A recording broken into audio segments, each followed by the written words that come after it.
अब बच्चों देखिए, एक क्वेश्चन पूछा है, give an account of the economic condition of the Harappan civilisation, या हड़प्पी सभ्यता की आर्थिक स्थिति का विवरण दीजिए। तो कैसे लिखेंगे, इस पर हम बात करते हैं। ठीक है, पहले थोड़ी सी भूमिका बोल देते हैं, क्योंकि ये डायरेक्ट लिखा आर्थिक जीवन। तो पहले हम भूमिका बोलते हैं कि देखिए, भारत की सबसे प्राचीनतम ज्ञात नगरीकृत व्यवस्था थी हड़प्पा की।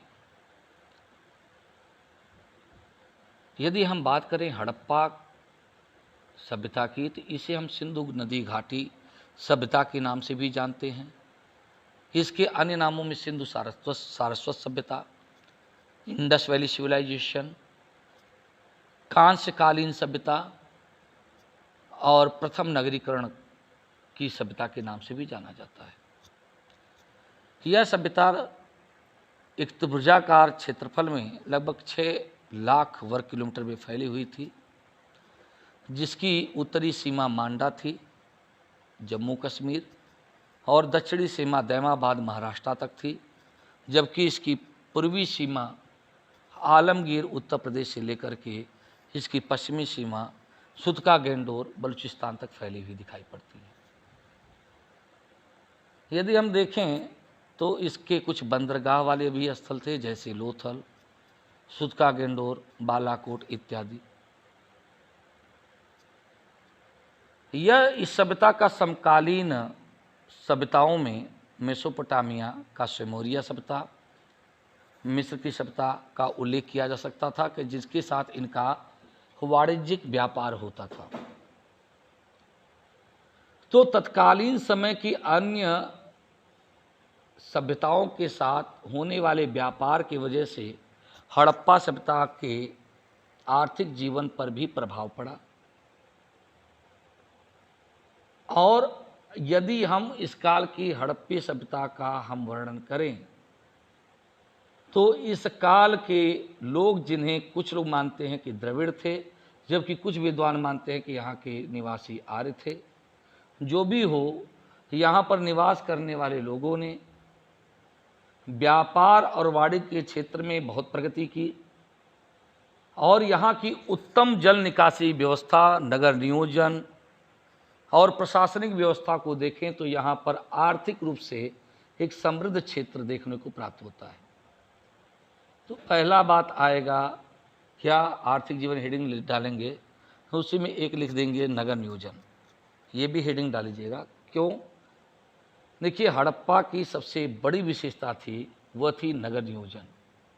किसी भी अर्थव्यवस्था का सबसे पहला प्रमाण होता है उसकी नगर व्यवस्था कैसी है, क्या वहाँ नगर हैं कि नहीं। तो यहाँ पर कई नगरों का उल्लेख मिलता है, जैसे मोहनजोदाड़ो, राखीगढ़ी, धौलावीरा, हड़प्पा, कालीबंगा इत्यादि, जो कि चारों ओर से दुर्गीकृत थे, और इनके बीच में सड़कों का जाल फैला हुआ था, जो कि ग्रिड सिस्टम के रूप में दिखाई पड़ता है। जो घर थे उनके खिड़कियां मुख्य मार्ग की ओर खुलती थी, लेकिन उनका घर का दरवाज़ा गलियों की तरफ खुलते थे, और गलियां बड़ी सड़कों से जाकर के मिलती थी। तो इसका स्ट्रक्चर थोड़ा सा चौकोर है, और इसका जो समय माना जाता है तो वह 2300 से लेकर के 1750 BC के आसपास माना जाता है। देखिए, इस बात को आप भूमिका में लिख लीजिएगा।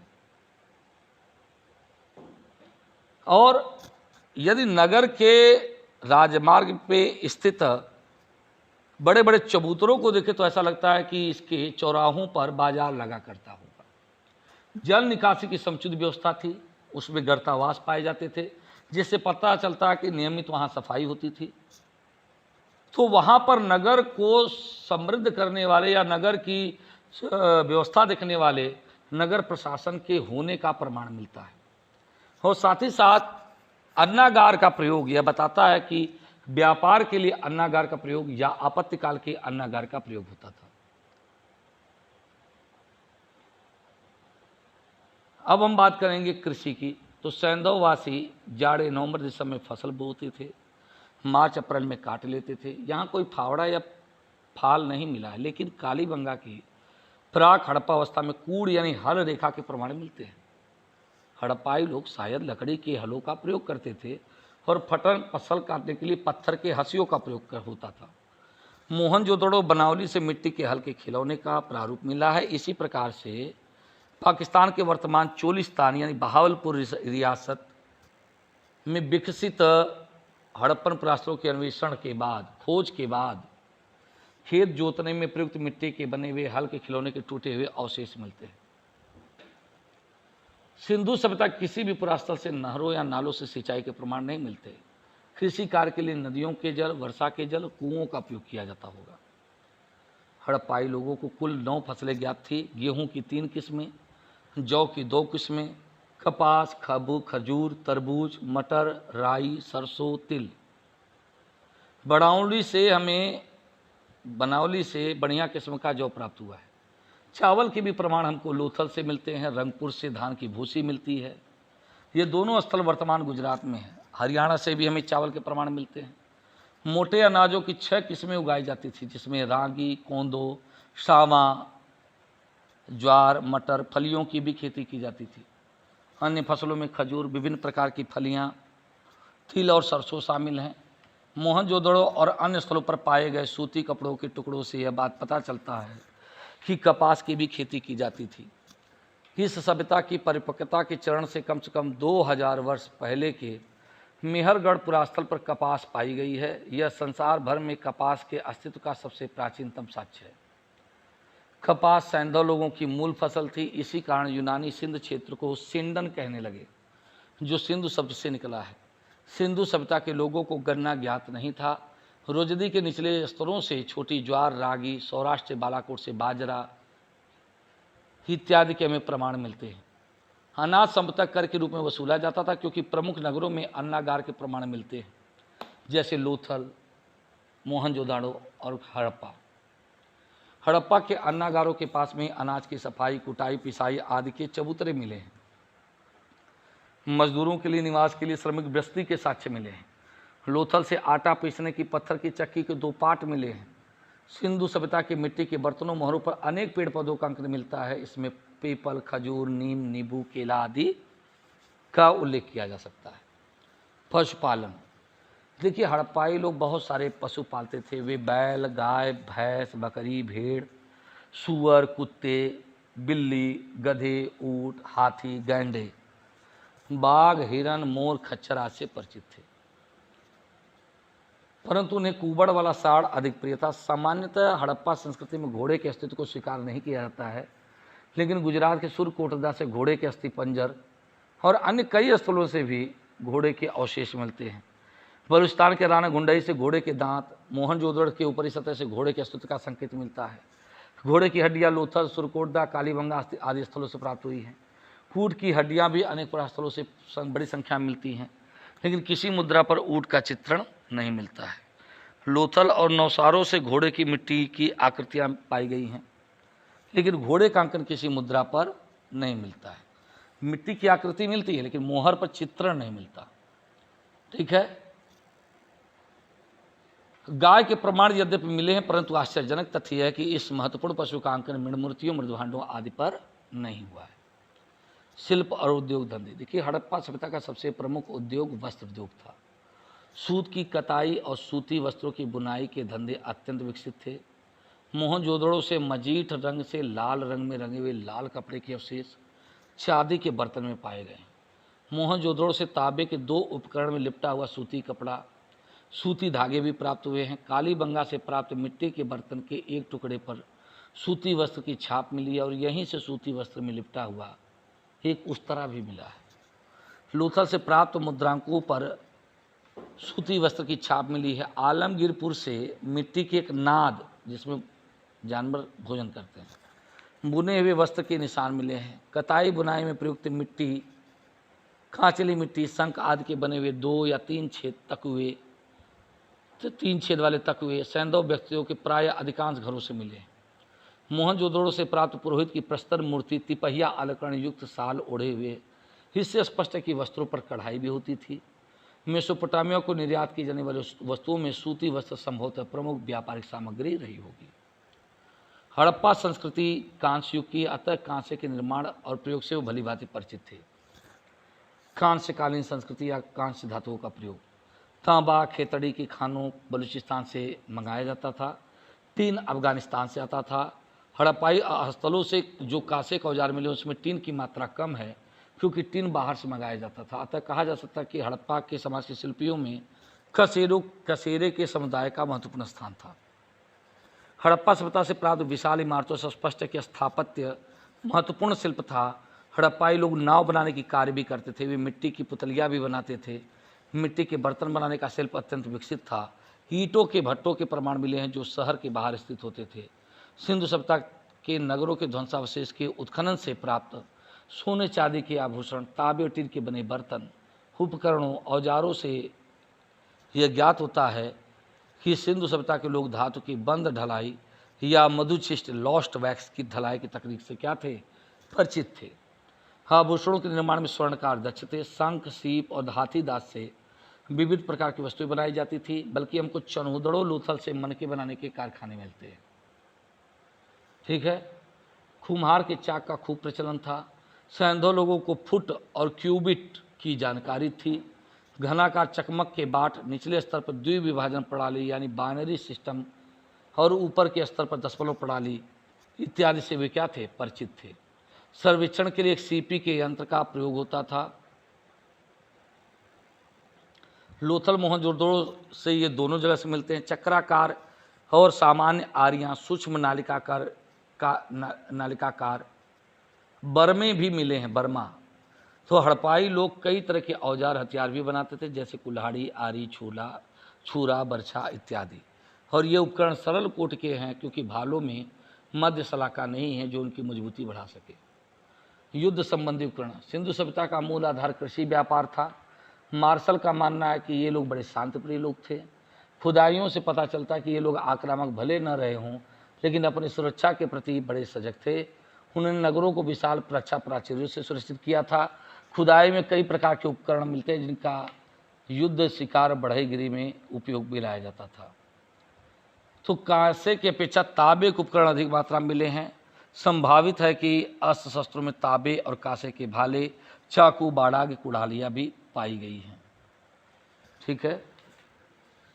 व्यापार और वाणिज्य, सिंधु सभ्यता के लोगों के जीवन में व्यापार और वाणिज्य का बड़ा महत्व था, और इसकी पुष्टि हड़प्पा, मोहनजोदड़ो, लोथल से प्राप्त अन्न कुठार या अन्नागार, बड़े भूभाग में ढेर सारी मिट्टी की मुहरें, एक रूप लिपि और मानकीकृत माप तोलों के अस्तित्व से है। हड़प्पा और मोहनजोदड़ो से प्राप्त मृत भांडों पर कुछ मुद्राओं पर जहाज़ों और नौकाओं का चित्र पाए गए हैं। एक जलयान या नौका का मिट्टी का एक मॉडल लोथल से मिला है। हड़प्पा संस्कृति के बाटों की सबसे प्रमुख विशेषता है कि उनका घनाकार और 16 के गुणकों में प्रयुक्त होना था। हड़प्पाई लोग सिंधु सभ्यता के क्षेत्र के भीतर पत्थर, धातु, हड्डी आदि का व्यापार करते थे। धातु के सिक्कों का प्रचलन नहीं था। सारा आदान प्रदान विनिमय के द्वारा होता था। अपने तैयार माल, अनाज को नाव, बैलगाड़ी में लाद करके पड़ोस के इलाके में ले जाते थे, और उन वस्तुओं के बदले में धातु ले आते थे। तो वे अरब सागर के तट पर जहाजरानी करते थे। वे पहियों से परिचित थे। पहिए ठोस होते थे। आज के तल की तरह उनमें तीलियाँ नहीं होती थी। सिंधु सभ्यता के काल में पोत निर्माण और नावों द्वारा समुद्री व्यापार होने की पुष्टि लोथल बंदरगाह से होती है। लोथल से प्राप्त बंदरगाह से होती है। पश्चिमी भारत मकरान के तटवर्ती क्षेत्रों से ज्ञात सिंधु सभ्यता की बस्तियाँ संभवतः समुद्र तटीय व्यापारिक पड़ाव के रूप में बंदरगाह के रूप में थी। सौराष्ट्र तट पर किम नदी के किनारे स्थित भगतराव, नर्मदा तट पर मेघम, हिरण नदी के किनारे स्थित प्रभास पाटन, ठीक है, भोगवा, सागरमती के संगत स्थित लोथल, मकरान तट पर सुतका, गेंडोर इत्यादि प्रमुख व्यापारिक केंद्र थे। सिंधु सभ्यता का आंतरिक व्यापार भी बहुत विकसित अवस्था में था। कृषि उत्पादों का तैयार माल से विनिमय प्रायः नगरों और अन्य व्यापारिक केंद्रों पर होता था। गांवों से खाद्य सामग्री आती थी, उसके बदले में सूती वस्त्र और धातु की बनी हुई वस्तुएं, उपकरण, बर्तन, आभूषण आदि बदले में दी जाती थी।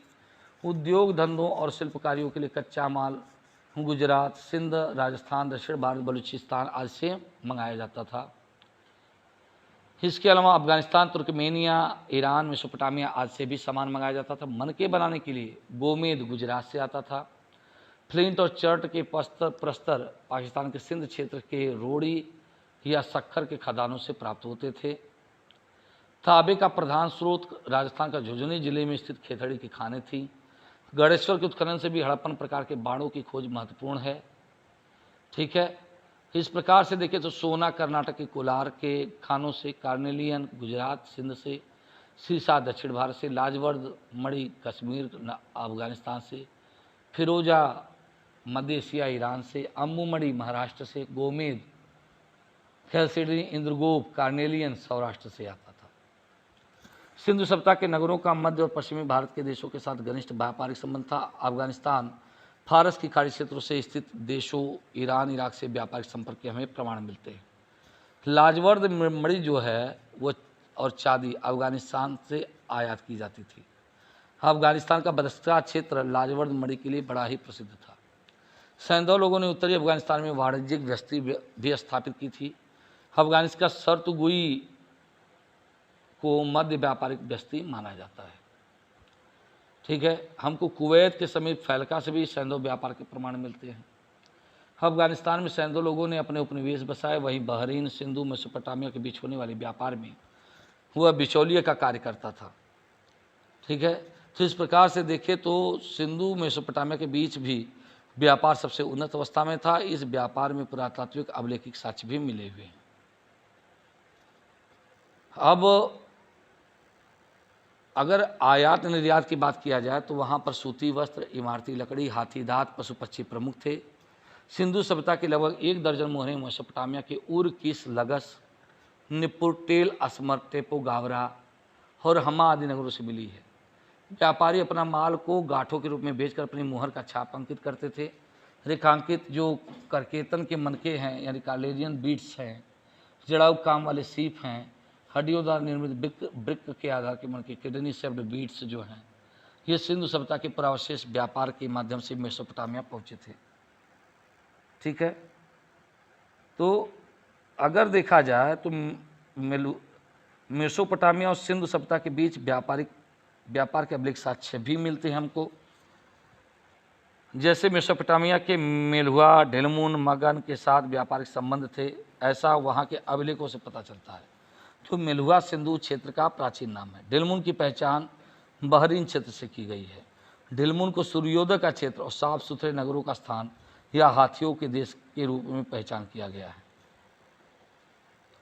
अब देखिए, अगर हम बात करें तो इसके अलावा सैंधव कला की बात करें तो प्रस्तर मूर्तियाँ, धातु मूर्तियाँ, मिट्टी की बनी हुई मृदभांड, लिंग योनि की मूर्तियाँ, तो ये सभी वो प्रमाण हैं जो सैंधव काल के कला को बताते हैं और इन कला का प्रयोग उद्योग और व्यापार वाणिज्य के लिए किया जाता था।